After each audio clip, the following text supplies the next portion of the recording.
antlers, assumptions, and artillery. She was on the prowl. The gossiping of the boutique girls had gotten her thinking. Not every girl was eager to just go to the humans or the sheer amount of man they were drawing into their orbit.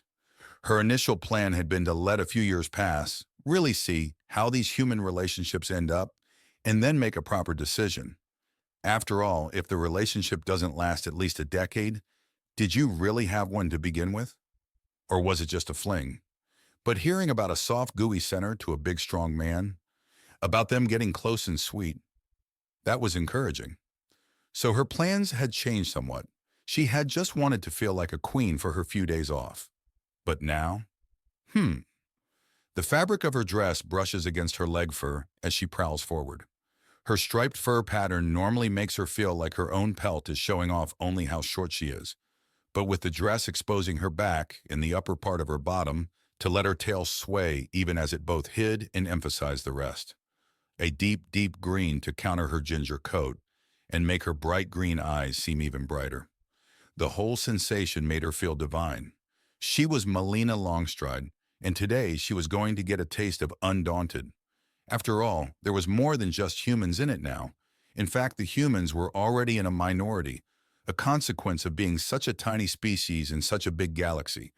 She doesn't want to, but has to doubt that every human she sees is actually human. There's just so few of them spread so thin over places.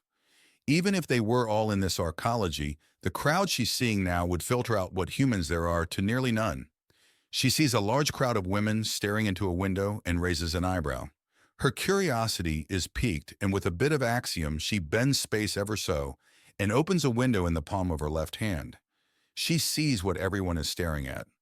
A huge man, covered in sweat to show that he's a human, is slowly curling his arm inwards with a large weight that reads as 250 pounds. A holographic display shows that the gravity is being doubled in his immediate area. It takes her a moment to understand why he doesn't simply double the weight if he's doubling the gravity. But when it hits, she realizes just how insane a workout that is.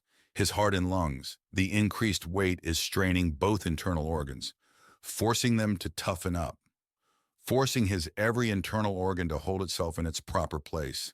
He's literally strengthening his entire body by increasing the gravity, on top of putting his arms through an absolutely insane amount of strain. Clearly, this one was a human too, focused on his own abilities to allow any romance, and despite the show he was putting on, was clearly oblivious to the attention. So she moves on. There's nothing to be gained from him. Even a quick slap and a tickle would probably be out the question, as he'll probably prefer to just focus on himself and his duties. She knows the type, career-focused and with complete tunnel vision. It's why her mother was well into her second century before having Melina. She decides to move on. Her eye open for uniforms. The nearly iconic jacket, often worn partially open, pants with extra-large pockets and the boots they tuck into are certainly in abundance. And to her surprise, many of them are on men. She knew that the Undaunted preferred to recruit men, but so did every company, business, and organization of any kind. All the girls wanted their eye candy after all. But it seemed like for the Undaunted, the call had been answered. When she looks for the dark blue uniform, she sees it all over the place, even in the form of what looks like a small child who's added a cap to his that hides many of his features. But nothing could mistake that frantic, uncertain, but excited stride. The little boy leads a small horde of other clear children in less advanced uniforms. Clearly, they have a cadet branch.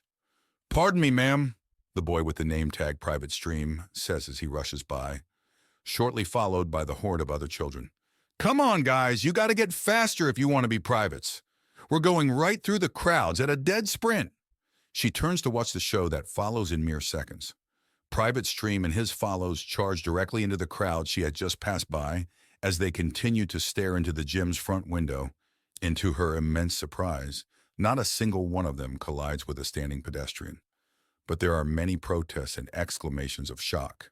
The children emerge on the other side in moments, still at a dead sprint, and continue down the way with a happy cheer from them all. "What a strange exercise," she says. "Private Stream is a strange sort," a very deep voice says from behind her, and she turns. to find herself staring at the lower thigh of a man. The man backs away a step with a chuckle. Apologies. I'm still used to being smaller, so I tend to loom over people by accident now. It's a lot of man. A metric ton, at least, and most of it seems to be in muscle, despite his incredible height. It's no Canador, not an Agale, and certainly no Lidris.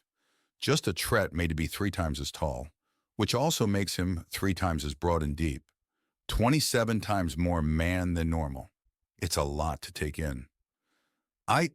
You, she tries to say, and he smiles. First time seeing Titan Squad? He asks her. Titan Squad? She squeaks. We use axiom techniques so that we all start at the sheer size and strength of a bull Canador. It makes us living siege engines that are also foot soldiers. He says gently. I see, she says in shock before something clicks. Oh my, you wouldn't happen to be the man that the boutique girls are seeing. The boutique girls? 3 Lirac and a rabbi's? He asks and she nods. It must be him. He certainly looks the definition, a huge amount of man and strength with a soft center. No, but he's a friend of mine. From my understanding, he should be working out right now over there. He's probably why the crowd's there. Really? She dashed, turning around to look again and conjuring another vision, shifting axiom effect. Whoa! He's already crouched down to merely tower next to her, rather than loom like a building. He points to the image of the man working out in her palm. Yes, that's him. His name is Bjorn, but it translates to bear, which I call him. His name translates to bear? He's not Ursine, though. He's a primate. So? My name is Crow, if you translate it. The only feathers I have are braided into my hair here, see? He asks her, showing a small beaded affair hanging from a lock right in front of his left ear. I see. So your name is Crow, is it? Properly it's Koga, but I actually prefer it translated. So yes, he explains. I see. You seem to be a bit out of your depth here, ma'am, and you're dressed like you're more interested in the finer dining of this undaunted arcology. I'm afraid you're on the wrong level for that, he says, and in that instant, she realizes she has her in. Oh dear, am I really? Could you please escort me then? I have a hot date to get to, and I'm clearly as turned around as a girl can be. Certainly. Follow me, please, he says, rising up. Actually, and I do hate to impose, but with your incredible size, you're no doubt a very well-paced man who gets to where he needs to be with purposeful strides. I am, and my dress is rather confining near the feet, limiting my own. I don't think I'd be able to keep up unless you were willing to wait between steps. She says, and he frowns and considers. Well, I don't think your date would appreciate it if I were to show up carrying you, ma'am, he says in a teasing tone. Oh, I doubt he would mind. He'll understand. She purrs up at him, and he seems taken aback before chuckling. All right, but I reserve the right to dive out a window if the drama gets high. Not fond of drama. There are enough problems in life without looking for more, he says with a chuckle. Now then, excuse me, ma'am. He then reaches down and she's swept up in his arms and cradled against them. She smiles up at him as he nods. Feeling secure there? Very, she purrs. All right then, ma'am. Hold on, he says, and she grabs his jacket as he begins to move. She had certainly called it as the immense strength of the Titan Crow, coupled with his gargantuan size, meant his casual jog was faster than most could sprint. Then they reach a strange area that, while it does have clear elevators, portal doors, and stairways, it also has a clear gap in the floor with railing around it, one that's matched up above and goes all the way up and down. Then with a casual hop, Crow passes from one level to the other. Melina cannot help but let out a slight mew of surprise, and the response to that is his other enormous hand to gently cover her and lock her in. It takes 10 hops until he's finished, and he then starts walking out again. Here we are, Crow says after about a minute, and he gently sets her down. Nearby are several different restaurants. All of them have the sort of sit down and enjoy the atmosphere feeling. Which one is where your date is? Could you describe them to me? I didn't get much information, she presses, and he shrugs. That one serves Italian-style cuisine, normally a go-to for good dining, lots of heavy sauces and pasta dishes. Next to it is a Japanese-style one, More fishes and grains. He explains, and she takes his hand and starts pulling him to that second one, or at least trying to. Pulling him along would be like walking off with an air car. She'd have to use far more axiom than is polite to pull it off. Ma'am? Come on then. You don't want me to have dressed up for nothing, do you? She asks him, and he freezes for a moment before chuckling.